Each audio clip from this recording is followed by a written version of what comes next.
Rudy, please sign the 2 Gem Keepers. Let me do the shipping. I don't care. I'll pay your shipping. It's not a deal. The MetaZoo card. Oh, okay. Wait. Feel free to crack the case and open the card. Be interested to see what grade you think it deserves. It should have been a PSA 10. Okay. So we got a patron here. Send these things off. Dude, you must have paid some crazy grading costs to get it back that quick. So we graded some infamous Rudy cards here. I want to address a couple questions. We're going to crack this guy out.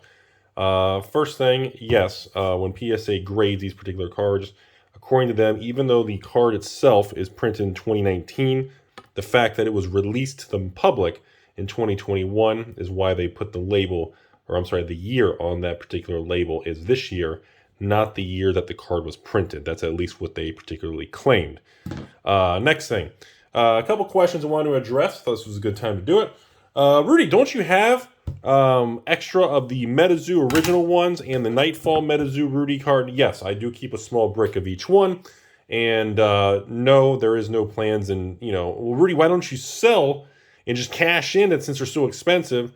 I believe it's pretty important to kind of hold the integrity of the market and kind of abide by the original plan, which was these cards were, distributed. The MetaZoo cards particularly were distributed in promotional kits. And, I don't think it would be the correct move to just dump a bunch on the market or even slowly sell one off every week under a hidden name like Timmy's Basement Rudy with a mustache. I don't think that's the correct thing to do, and I don't need the money, and I would prefer to kind of hold the market's kind of long-term point of doing this, and I think that would kind of violate the concept of making special cards and promos and kits. So, no, there is no plans to do that. As always, I tell the patrons, the only thing I reserve the right is when patrons return cards that are damaged, I always reserve the right to sell the damaged, bent, or whatever cards that are here. All right, so we're going to crack this case because the patron wants to know, why is this a 6? I've been looking at this card, and a 6, the only thing I can figure is we must have some substantial surface damage or ding or dent, because that's a pretty low grade for a card that does not appear to have any real damage. So, we, today, are going to crack this case open. As always, we're going to start with the world-famous Rudy's tool, and we're going to bust the corner right off of this particular case. Before I do that, I'm going to put some, to make sure I don't get nailed with flying debris. Here we go, folks. And something still flew off. All right, so we broke the corner of the case, and now we're going to slip our tool inside of the hole. And remember, folks, whenever you do this, nope, not big enough. We're going to do another crack. Make sure we don't have debris flying. There we go. Much better, much better. Okay. All right, here. So what we're going to do now is we're going to, can you pull this out? I know the newer labels are a little different, I was told. We'll go from the back here so I don't scratch the front of the label in case he wants to keep his label there. All right, there we go.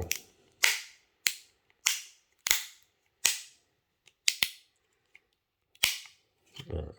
I pull the label out for him. Yeah, I kind of damaged the label. I don't know if you want to keep the label, but your label's a little damaged. Sorry about that. All right, so there we go. Remember, when you push it into the hole, you do not turn it. Do not push towards the card because you can damage the card. Always go this way, like that. So then when you twist it, the case itself will snap easily without actually going towards the card. So just remember that, folks. Always go this direction to make sure you don't actually damage the card. All right, see how we're getting closer to the card now. So you just want to kind of pop it.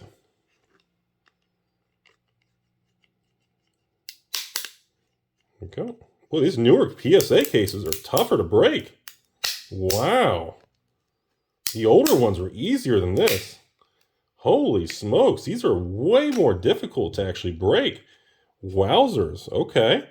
That's a very interesting observation. That's a big difference in the past. Dang. Back in the day, right when you popped it, this whole thing would just easily separate. But man, the seal on this thing is way, way more intense. This is my first time breaking one of the newer PSA cases with a different design. Holy smokes. I'm kind of surprised right now. Oh, all that plastic debris. Man, I did not think they would be this difficult to actually break. Oh my goodness. All right, here we go. Let's kind of go across there. There we go. That's all we needed. That one last pop.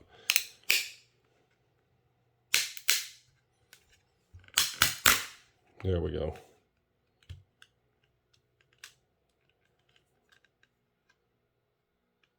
All right.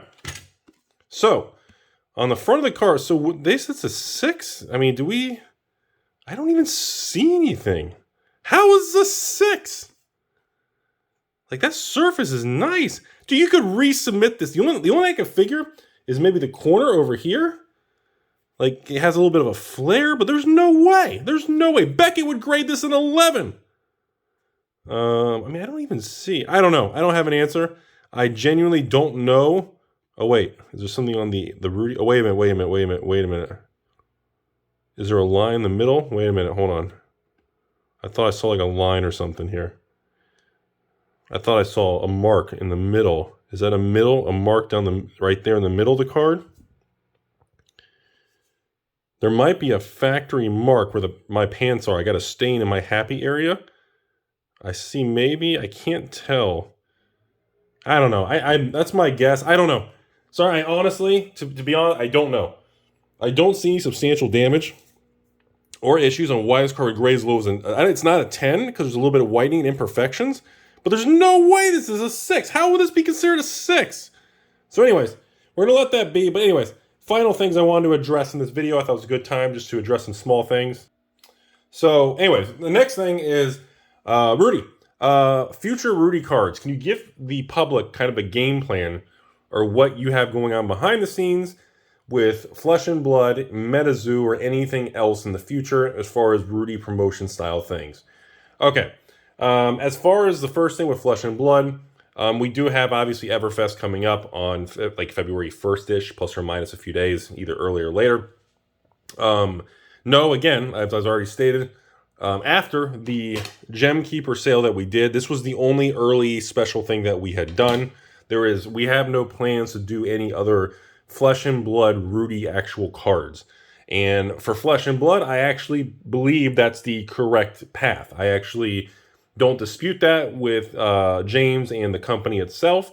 I actually think kind of a one and done to keep it unique and a very special thing symbolizing the very, very early beginning days of the end of 2018 and the launch of 2019. I think it is more symbolic for that type of card and the process. And I think, I think the whole extended art thing with the table in the background, you can see the fabled cards on the table. And I think that's kind of the correct thing.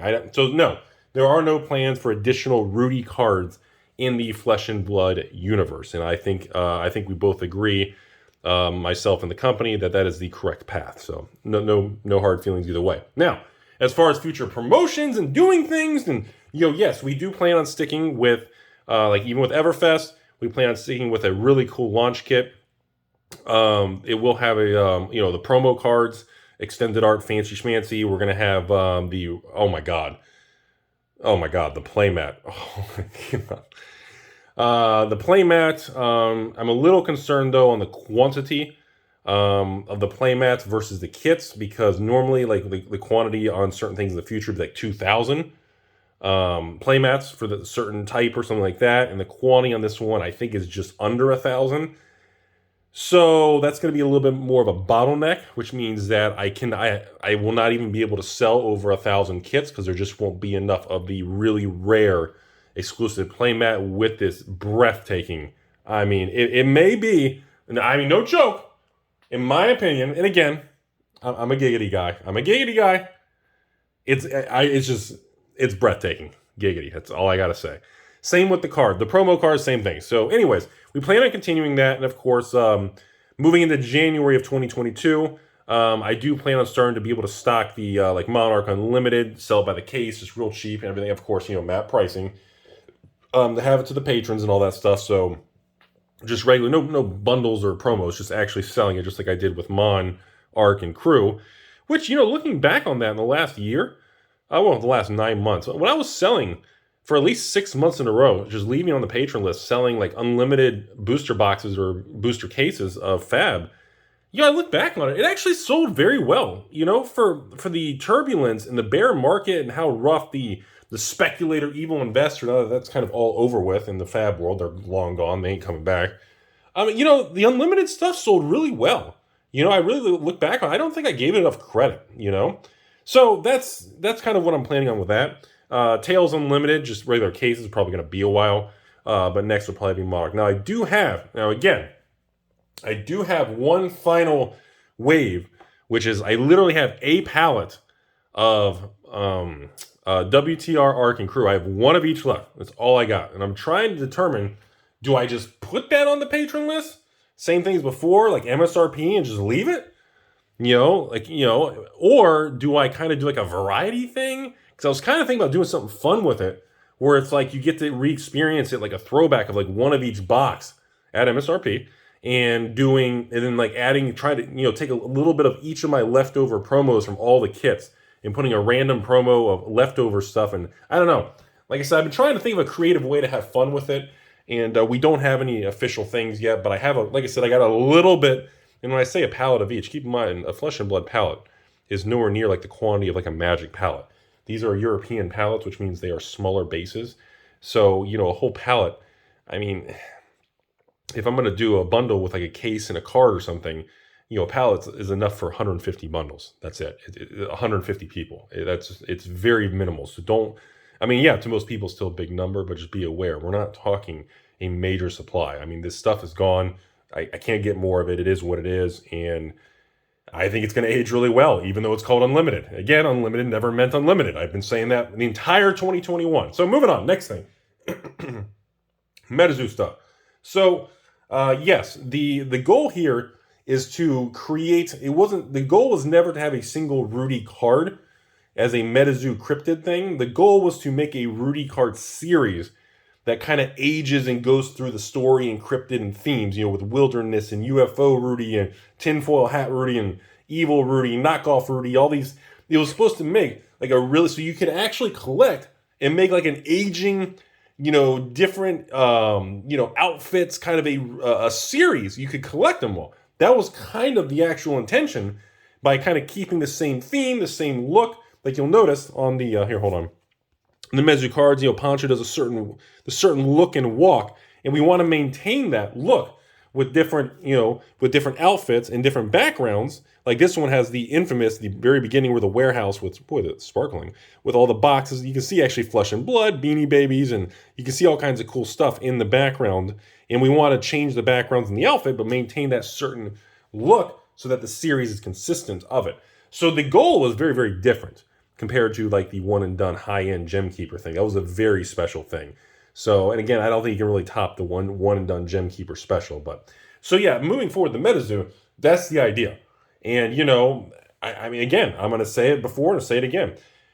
I get more patron messages and more excitement from the public and direct messages and emails of people who are excited about literally Weiss, Pokemon, even in the bear market, Flesh and Blood, MetaZoo, and people asking me about other things. Rudy, Force of Will, what's going on? Where is it? And, I didn't get much. Sorry, I kind of screwed that one up, and supply had problems, and they cut my order short. It was a mess. So, yeah, sorry, but the Force of Will said, if you can get it, I would recommend getting on the open market. I mean, instead of my 500 box pallet, I got 160 boxes, sold out in like 20 minutes, and it's long gone. Sorry. I know that was kind of a mess, but anyways, I get more messages and more excitement of people asking me about everything except Magic. In the 6 years I've been on YouTube, I've never experienced that. It's the first time ever that I have over 50% of the business, the messages, and everything I get contacted in deals and transactions, over 50% is not Magic related. And it's mind-boggling. Like, I never thought I'd see that day. But I'm telling you all, and I tell all the private messages and the patrons the same thing. I'm telling you all this. Just because that's what's going on now, I'm going to tell you again. Do not underestimate and downplay Wizards and Magic. I'm telling you all, going into 2022, they are going to come back with a vengeance. And I'm telling you all, with this whole Kamigawa, the Unfinity thing, Secret Lair, serialized cards, super high-end sketch autographed or no, what's the other one now? We got variants like the sports card Panini World. You got literally variant set collecting. And I'm telling you all, they are going to come out swinging. They know what's going on. They're watching the market. They've been paying attention, and they're not happy about the loss in market share. I'm telling you. And they are not going to hold back. The whole Commander Legends 2, the whole Brothers War thing, this Double Masters, Quad Masters, dude, this stuff is going to be hardcore. I mean, it's going to be breathtaking. It's going to be good. And dude, I'm telling you all right now, you know, I got more videos on this whole Wizards and everybody writing it off and the endless products. I'm telling you all, people are so negative on it. It's making me very bullish on all this Wizards product because nobody wants it. People aren't collecting it. Nobody's hoarding it. And this is just, it's flipping deja vu of 2018, of 4 years ago. This is exactly what I went through with everyone. Selling the product, carrying the product. People didn't want, I went through the same thing. And then before that was 2015, 2016. Same thing. Oh, God, Rudy's selling what? Eldritch Moon? Oh, God, what's he going to sell now? Return to Ravnica? Oh, Conspiracy 1? Oh, close my account. What an effing scum. Yeah, I'm telling you all, been there, done that, got the t-shirt, seen the gift bags. Don't underestimate magic. This stuff is still, nothing has changed. It feels different. We all have emotional reactions, but nothing has changed. So anyways, moving forward, that's it. So a lot of exciting things. And of course, there's a little bit of Kickstarter type new card games I'm keeping an eye on. But as of right now, there's just so many of them out there. I don't have any near-term plans to jump in with another card game and do that with anything on Kickstarter or anything. There's just so many. This is exactly what happened after the launch of Wizards in 93. And by 95, 96, there were hundreds of card games. Everybody wanted a piece of the money pie. And of course, 99% of those card games, which is essentially every single one except like 2 or 3, like out of 100, like 97 failed, 3 made it. And of course, the biggest that made it is obviously the late 90s, 98, 99 Pokemon, obviously Magic, and a few other smaller things like Yu-Gi-Oh! And other things. But overall, again, use extreme caution. I know there's a lot of money and quick tendies and free this and that to the moon, but you know, we are coming off from that era. So everything's going to feel painful as we come off of these natural highs, and be very careful, everybody. So hope you all learned something. I hope that answers and addresses a few questions with the promo card Rudy things. So yes, like I said, I told you all earlier, I do have a small brick of each of the original MetaZoo ones and everything. No, they are not going to be entered the market. Yes, I know I could sell them for, probably I could cash in hundreds of thousands just selling each one, or dripping one on eBay every week or month. But again, I want to maintain a certain degree of confidence and supply out there. Because right now, on average, I think there's like 1,000, 1,500 range or something like that of each one probably in existence. It depends. It depends on the exact amount, because some get returned, some I had to do replacements. I don't have an exact number. It's too difficult to track, but I would say they're all between 1 and 2,000 range. There's just not a lot. I know the Nightfall one has a little bit more. I know the original one, Rudy, has the least amount. That one's like, I don't even know if that might be like 950 range. The second one's probably a lot higher because we made more kits. And then when I did the leftover loaded kits, we sold an extra, I mean, it wasn't a lot. So like an extra 100 of those cards went into circulation, whatever. You can look up the Patron post, but you know, again, that's not enough to even change anything long term, but you guys get the idea. But I am excited about things moving forward. Hope you all learned something. Hope that kind of answers some questions. As far as the grading and this grade on here for this Patron, I don't know why they graded as 6. Maybe they reached their quota. I don't know, but there's nothing there. So have a great day, everybody. Thanks for, hope you guys learned something today.